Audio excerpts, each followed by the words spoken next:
आज की परिचर्चा में सभी सुधीजनों का स्वागत है। आज का विषय मेरा humanist thought of Swami Vivekananda है। रोमारोला ने अपनी पुस्तक the life of Vivekananda page 191 में लिखा है कि शिकागो में वीर ऋषि के रूप में जिस भारत की स्थापना उन्होंने की वह आध्यात्मिक और लोक धर्म दोनों के लिए एक विशिष्ट आमुख है। उन्होंने कहा कि मैं ऐसे धर्म का अनुयायी होने में गर्व का अनुभव करता हूँ जिसने संसार को सहिष्णुता तथा सार्वभौम स्वीकृति दोनों की ही शिक्षा दी है।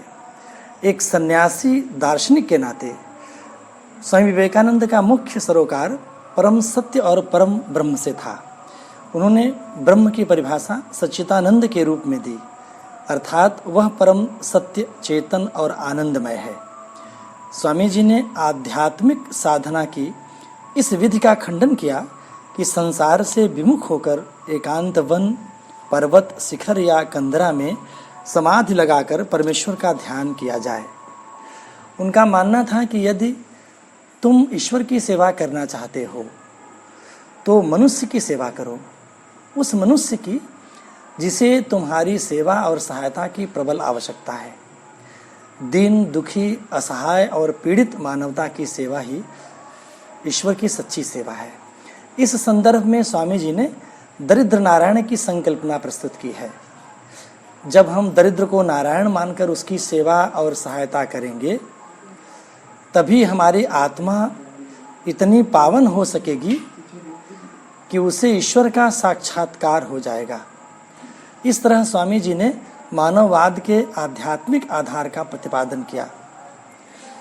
स्वामी विवेकानंद जी सब मनुष्यों की आध्यात्मिक समानता, स्पिरिचुअल इक्वलिटी का समर्थन करते हुए तर्क दिया कि परम सत्य का ज्ञान सब मनुष्यों को सुलभ होना चाहिए, तभी दीन दुखियों की दास्ता के बंधन टूटेंगे और संपूर्ण राष्ट्र का उत्थान होगा। उनका मानना था कि संसार से नाता तोड़कर आध्यात्मिक स्वतंत्रता नहीं ढूंढी जा सकती, जैसे पीड़ित मानवता की सेवा से मुड़कर ईश्वर की सेवा नहीं की जा सकती, वैसे ही पराधीन देश की स्वतंत्रता की चिंता छोड़कर आध्यात्मिक स्वतंत्रता की तलाश करना व्यर्थ है। स्वामी जी स्पष्ट रूप से मानते थे कि राजनैतिक आदर्शों और लक्ष्यों में यह सामर्थ्य नहीं है कि वे भारतीय समाज के भिन्न तत्वों को एक राष्ट्र सूत्र में पिरो सकें। उनके अनुसार हमारी पावन परंपरा का एकमात्र व्यापक आधार धर्म है। हमारे समाज का पतन पाखंड, हाइपोक्रेसी, अंधविश्वास, सुपरस्टिशन, झूठ, फाल्सहुड और अज्ञान, इग्नोरेंस के कारण हुआ है, धर्म के कारण नहीं। शिकागो में रहते हुए उन्होंने अपने एक प्रशंसक को लिखा कि जब तक लाखों लोग भूख और अज्ञानता का जीवन जीते रहेंगे, मैं उन सबको देशद्रोही मानूंगा जिन्हें उनके पैसे से शिक्षा मिली है, फिर भी उनकी बात नहीं सुनते। स्वामी जी चाहते थे कि धनिकों को संवेदनशील बनाया जाए, जिससे वे समाज के प्रति और उत्तरदायी बने। यही आज कारपोरेट्स का सामाजिक उत्तरदायित्व, कारपोरेट रिस्पॉन्सिबिलिटी कहा जाता है। सर्वधर्म सम्मेलन में उन्होंने अनोखा विचार रखा, जहां सभी लोग अपने अपने धर्म के गुणों का बखान कर रहे थे कि सब धर्मों का ध्येय एक जैसा है। अपनी आध्यात्मिक परंपरा, स्पिरिचुअल हेरिटेज की दृष्टि से भारत संपन्न है। भौतिक समृद्धि, मैटेरियल प्रॉस्पेरिटी की दृष्टि से वह उतना ही विपन्न है, परंतु दूसरी ओर पश्चिमी समाज भी सर्वगुण संपन्न नहीं है। पश्चिम की भौतिकवादी सभ्यता, मेटेरियलिस्ट सिविलाइजेशन को इन सब बुराइयों के निवारण के लिए पूरब के आध्यात्मिक रंग में रंगने की जरूरत है। यह तभी संभव है जब मनुष्य मनुष्य के बीच केवल प्रेम और सेवा का संबंध ही हो सकता है, अन्य कोई संबंध नहीं हो सकता। स्वामी जी की दृष्टि में समानता का सिद्धांत, प्रिंसिपल ऑफ इक्वलिटी, समाजवाद का मूल मंत्र है। भारत की वेदांत परंपरा के अंतर्गत किसी भी वर्ग समूह के लिए किसी तरह के विशेषाधिकारों को, प्रिविलेजेस को मान्यता नहीं दी गई है। उन्होंने कहा कि वेदांत व्यक्ति की उन्नति और समाज के निर्माण तथा राष्ट्र के समन्वय और का शास्त्र है। भारत में समाजवाद लाने के लिए हिंसात्मक क्रांति यानी वायलेंट रिवॉल्यूशन की जरूरत नहीं है। इसका उदय सांस्कृतिक चेतना और परस्पर सम्मान की भावना से होगा। उनके अनुसार समाजवाद वह व्यवस्था है जिसमें व्यक्ति अपने हित, अपने ध्येय और अपने व्यक्तित्व को समाज के हित, ध्येय और अस्तित्व में विलीन कर देता है। समाजवाद जन साधारण की उन्नति की मांग करता है और इसका मुख्य साधन शिक्षा यानी एजुकेशन है। सच्ची शिक्षा वह है जो चरित्र का निर्माण करती है, बुद्धि बल को बढ़ाती है और मनुष्य को आत्मनिर्भर बनाती है। स्वामी जी सामाजिक बुराई का उन्मूलन शिक्षा द्वारा करना चाहते थे, शांति द्वारा नहीं। उन्होंने कहा कि लाखों युवकों को इन 4 बुराइयों से बचाया जाना चाहिए। पहला है पुरोहितवाद, दूसरा निर्धनता, तीसरा आतताई तंत्र और चौथा है अज्ञानता। स्वामी विवेकानंद जी शिक्षा के माध्यम से एक संपूर्ण क्रांति का निर्माण करना चाहते थे। युवा वर्ग एक रिस्पॉन्सिबल कैरेक्टर की स्थापना करे, यानी बुद्धि, चरित्र, मन, शरीर में समन्वय। एजुकेशन का रूप क्या हो, इस पर स्वामी जी की मान्यता थी कि आधुनिक ज्ञान, विज्ञान तथा परंपरा का मिलन हो। परंपरा का तिरस्कार नहीं होना चाहिए और न ही कठमुल्लापन स्थापित हो, बल्कि पुरुषत्व और बौद्धिकता का समन्वय होना चाहिए। आज के युवान के लिए उनका संदेश है, अपने को बलिष्ठ करो, राष्ट्र के प्रति त्याग व बलिदान का संकल्प लो। स्वामी जी का व्यक्तित्व 2 प्रकार से अद्भुत था। पहला, उनकी प्रतिभा सर्वतोन्मुखी थी। दूसरा, उनका मन देश के जीवन में व्याप्त सामाजिक, आर्थिक तथा नैतिक बुराइयों को देखकर छटपटाया करता था। स्वामी जी का जीवन, उनके कामकाज और उनके सिखाए तकनीकों के आधार पर हम युवा वर्ग के जीवन प्रबंधन की यात्रा पर गौर कर सकते हैं। मात्र 39 साल के जीवन खंड में वह इतनी बड़ी स्थापना कैसे कर सके थे? उनकी पहली प्रतिस्थापना थी सक्रियता का महत्व। तत्कालीन भारत की समस्याओं यानी गरीबी, भूख, अशिक्षा, अंधविश्वास और धर्म, जाति व क्षेत्रीय अलगाव को चिन्हित किया, उसके निदान का पूरा प्रयास किया। मसलन उनके व्यक्तित्व में हिंदू नवजागरण सचेष्ट और प्रौढ़ हुआ। ब्रह्म समाज की स्थापना, आर्य समाज की स्थापना, थियोफिजिकल सोसाइटी की स्थापना और सबसे बड़ी बात रामकृष्ण मिशन की स्थापना। इसका 2 उद्देश्य था, शिक्षा और स्वास्थ्य। दूसरी प्रतिस्थापना शिक्षा के माध्यम से संपूर्ण व्यक्तित्व का निर्माण करना चाहते थे। इसका आधार वो उनके अनुसार ये था कि मनुष्य का निर्माण हो, चरित्र का निर्माण हो और तीसरा क्रम राष्ट्र का निर्माण हो। दूसरी बात, आत्मनिरीक्षण की आवश्यकता पर बल। विवेकानंद जी ने आत्मावलोकन पर बल दिया। विदेशी घुसपैठियों के लिए वो हिंदुओं को ही कसूरवार मानते थे। वो ठाकुर के द्वारा कहे हुए एक दृष्टांत की चर्चा हमेशा करते थे कि एक चंचल बालक अपने घर से नाराज होकर निकल गया और शाम का वक्त था, एक आश्रम में वह आश्रय लिया जहाँ एक बुजुर्ग महात्मा थे। उसने बताया, उन्होंने अपने यहाँ रख लिया।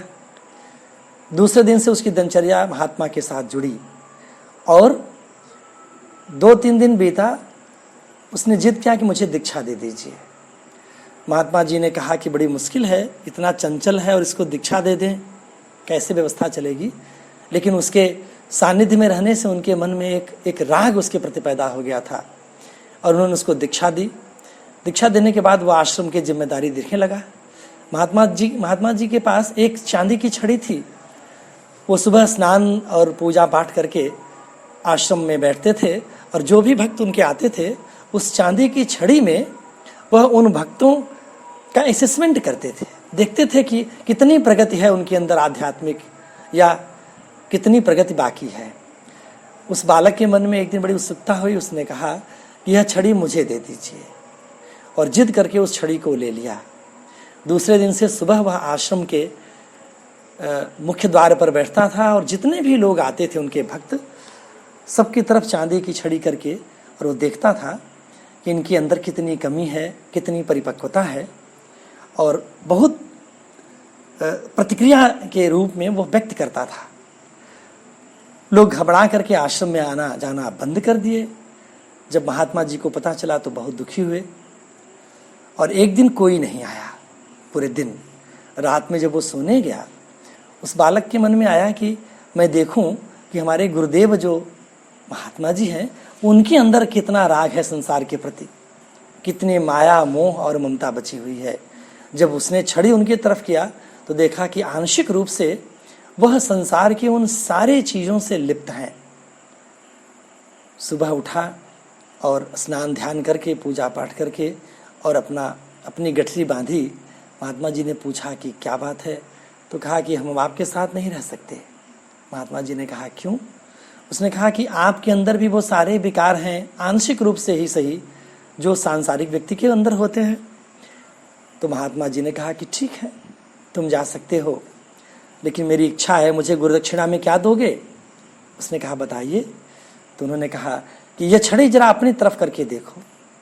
उसने जब छड़ी अपनी तरफ घुमाई तो उसको लगा कि संसार के उन सारे दुर्गुणों से वो भरा हुआ है। उसके अंदर माया मोह ममता वो सारी चीज़ें हैं। उनके पैर पर गिर गया और उसने कहा कि मुझसे गलती हो गई। इस तरह के आत्मनिरीक्षण और आत्म साक्षात्कार की प्रक्रिया पर स्वामी जी बल देते थे। एक तीसरी बात, उनकी बढ़ चढ़ कर जवाबदेही होती थी। जैसे भूखे नंगे आश्रयहीन लोगों के रहते अघाये लोगों की प्रार्थना पूजा पाठ और तीर्थाटन एक पाखंड है, स्वामी जी का ऐसा मानना था। उनका पहले दायित्व है कि वो संसार के लोगों को उनकी इस आवश्यकता को मुहैया करावें। एक चौथी प्रतिस्थापना उनकी थी, एक लक्ष्य का निर्धारण, यानी कार्य और चिंतन दोनों में फाक नहीं होना चाहिए। दोनों ये सारे संतुलन दिखाई पड़ते हैं आचरण में, दोनों के बीच एक सामंजस्य होना चाहिए। और आचरण किस तरह का हो? इसमें प्रसन्नता, अच्छे कर्म और बुराइयों से बचने की प्रक्रिया हो। पांचवी प्रतिस्थापना, स्वामी जी ने लोगों को धर्म के प्रदर्शन प्रियता की ओर से मोड़कर सेवा धर्म में दीक्षित करने का काम किया। उसमें पहला उनका काम था संघ बनाना और दूसरा था अस्पताल की स्थापना। एक छठवीं प्रतिस्थापना उनकी थी, गुरु शिष्य परंपरा का अद्भुत प्रमाण पूरी दुनिया में ऐसा नहीं मिलता है जैसा ठाकुर रामकृष्ण परमहंस और विवेकानंद जी के बीच था। जीवन में अनेक बार उन्होंने ठाकुर और अपने संबंधों की चर्चा की है। उनका एक लेख भी है, मेरे गुरुदेव। श्री रामकृष्ण और विवेकानंद जी के संबंधों को समझना गुरु शिष्य परंपरा की अपरिहार्यता को समझना है। आध्यात्मिक ज्ञान द्वारा शिष्य को संप्रेषित किया जाता है। शिष्य में वह ज्ञान संचित भले ही हो, किंतु उसकी उद्दीप्त शिष्य के आशय से संभव नहीं है। वह प्रयास भले ही करे, और करना भी चाहिए, किंतु प्रयास फलीभूत होता है गुरु की कृपा से। यह संभव हुआ उनके जीवन में। और एक अंतिम प्रतिस्थापना उनकी थी, यह साधु समाज का विकृत रूप जो सामने आ रहा है आज। न मोक्ष मिल रहा है और न समाज बन रहा है। उसका एकमात्र विकल्प स्वामी जी का मार्गदर्शन ही है, दुर्बलता से मुक्ति का मार्ग। स्वामी जी कहते थे कि आत्मविवेचन की जरूरत है, और जिस दायित्व का आप निर्वहन कर रहे हो उसको आप समझो कि संपूर्ण रूप से उसके प्रति आप समर्पित हो कि नहीं। वो ठाकुर रामकृष्ण परमहंस जी एक दृष्टांत हमेशा दिया करते थे कि 3 शराबी रात को नौका विहार करने के लिए नाव लेकर के नदी में चले, और पूरी रात वो नाव खेते रहे। जब सूर्योदय हुआ तो उन्होंने देखा कि नाव अभी किनारे से चली ही नहीं है। तब उनको पता चला कि हमने लंगर तो उठाया ही नहीं है। तो स्वामी जी कहते थे कि संसार की यात्रा से आप ईश्वर की यात्रा की तरफ चल रहे हो, तो क्या आपने लंगर उठाया है? आप इधर से मुक्त हुए हो, तभी उस दायित्व का निर्वहन आप कर सकते हैं। बहुत बहुत धन्यवाद।